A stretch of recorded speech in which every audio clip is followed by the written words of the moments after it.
Hello everybody, I'm Rice and Sinek, and today we're going to be taking a look at an old legend.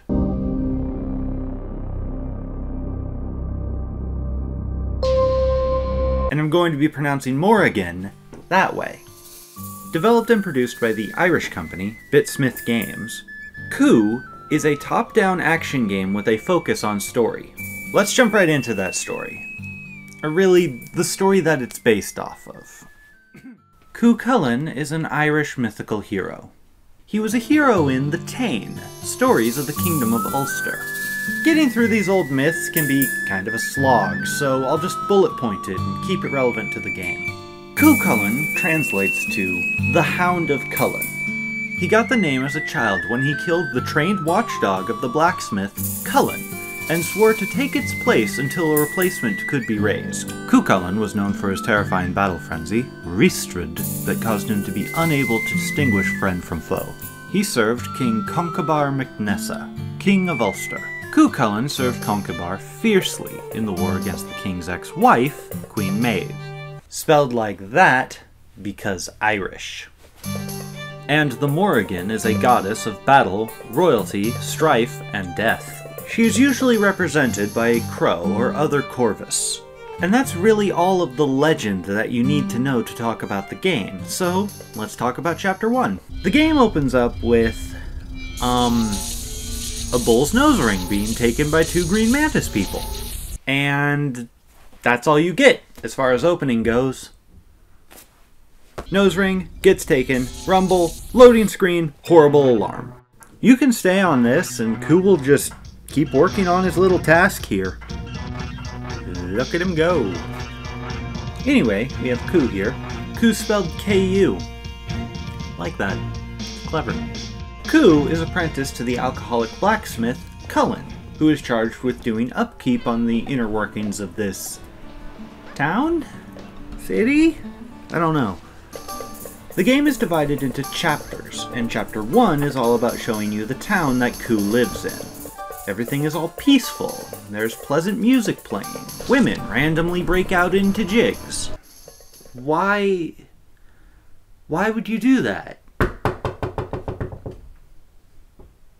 What?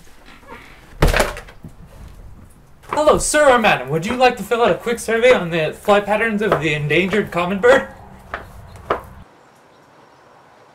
They must be stopped at all costs.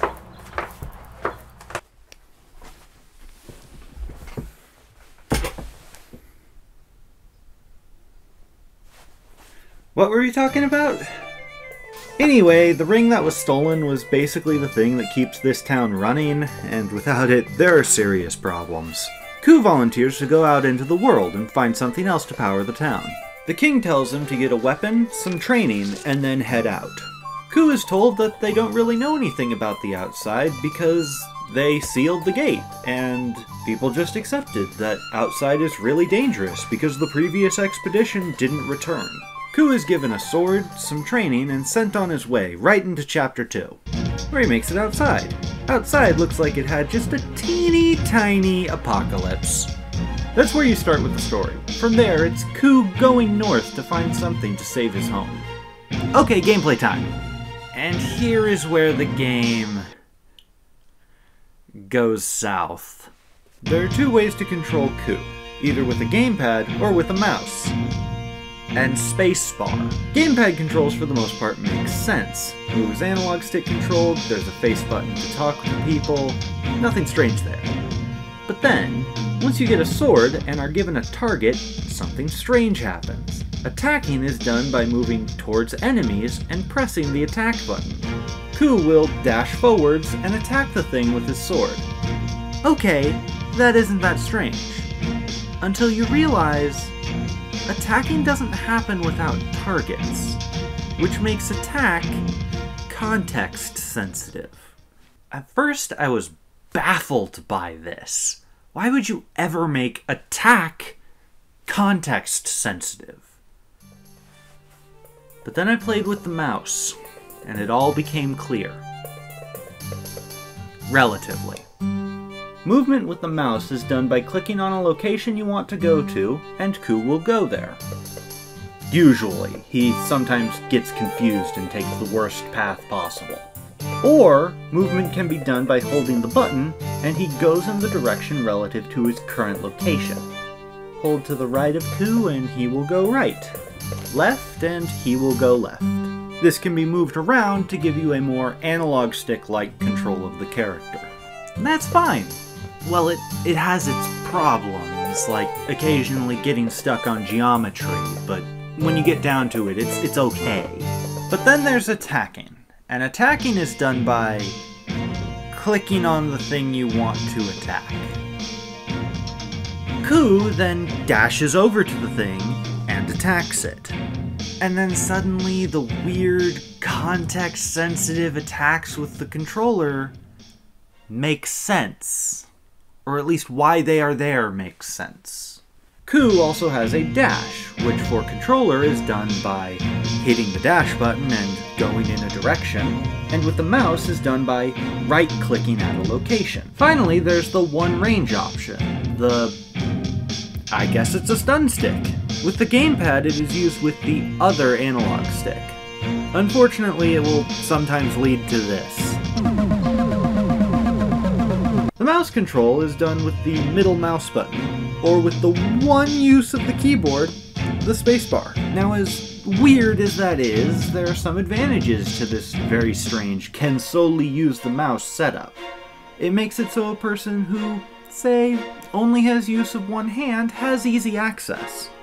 Too bad the gameplay isn't very good. The combat is very quick, but unrewarding. Ku's attack gets you into danger instantly, and the dash doesn't get you out of it consistently. You know how I said that movement and attacking are the same button on the mouse? Well, if you try to dodge right after attacking, by right-clicking, Ku will not move. I have no idea why this happens. This strange problem makes it so you don't know if you're able to get out of danger quick enough, so you start just wanting to walk around combat. Of note, there is an arena mode that you can play if you like the combat. I do not. I did not bother with arena mode. I think that's enough about gameplay. I'll move on to the art. The art is annoying! I'll explain. Let's look at a screenshot. That looks interesting, odd, haunting, strange. There's a mystery in this picture. What is that? Why is the kid's face so white? Is that stump important? Okay, seriously, what is that? Now let's look at it move. That just doesn't work right. I think I understand what the animation is trying to do, but I'm not sure it does it. Each part moves weird. Looking at Ku, his arms bounce up and down when he's standing, and yes, idle animation is important.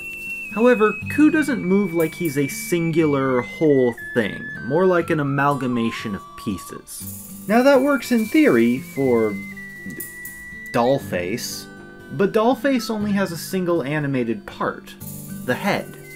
Everything else is a static image. It might as well just be background.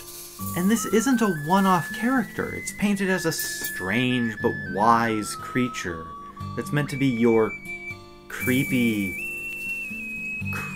guide. Looking at the sound, Ku has a lot going on. I really like the music here, but there are other problems. Remember the dash I mentioned earlier? This is the sound that Ku makes when you dash. Ah, yes, the soothing sounds of someone half yelling. Wonderful. And that isn't even the worst of it. This is the attack sound. That is a fairly harsh noise, but it could be worse. Could be the combo attack sound. Ah yes, the dulcet tunes of a badly tuned guitar. This is contrasted with the music, which is pleasant and kind of haunting. The town music of Chapter 1 is all light and flowery. Later chapters are much more subdued, but they convey the feel of the environment. The outside world sounds otherworldly. Too bad you have to listen to Ku yelling and screaming every few minutes. Well, let's talk the good, bad, strange, and bland. The good is the story. The combination of the Tane and the steampunk apocalypse is very interesting. It creates a world full of mystery and oddities, and exploding fairies. There's a whole lot going on here that really works. The bad is the boss fights. There is nothing to these boss fights. They're either dull environment puzzles or just dodge around for a bit. The final boss is okay, and if all the fights had been like the last one, it would have been okay. However, if they had, would have moved it from bad to bland. The strange is the mouse control. Okay, if they were going for accessibility, there had to have been a better way than this. The mouse controls as they are lead to problems with the gamepad gameplay, but the gamepad gameplay leads to problems with the mouse controls. Remember that weird problem with the dash? Best I can figure is that the reason that happens is because the gamepad uses the direction of walking to determine where you dash. So it meant that they had different modes for walking, attacking, and dashing. But then why does right click not instantly switch that mode? Look, the controls are they're really weird, okay? The bland is the special manipulation glove that Ku has. It is used to move some objects around, to solve environment puzzles. And it is so boring. Due to the fact that you can only move things on the current screen, it's done using the same controls as movement, and that Ku just stands there. These puzzles do nothing to improve the game. To sum up my feelings about Ku, all the frustrations with the controls and the irritating combat, I will say this. It may have been bad, but it was at least compellingly bad. The game only lasts about an hour and a half, and I was fixed the whole time. Yeah, it isn't very good, but my main problem with it is that it costs $5 and is probably only worth $3. Other than that, well, it is a bad game, but I do recommend it if you want to be decently entertained for an hour or two. And according to a very recent post on their Steam forum, they'd like to work on a sequel. Personally, I'd look forward to that. Ku, Shroud of the Morrigan is available on Gamersgate for $5.99, on Steam for $4.99, and on the developer's website for $4. Till next time, I'm Ryson Sinek, and I'm going to be reading some literature.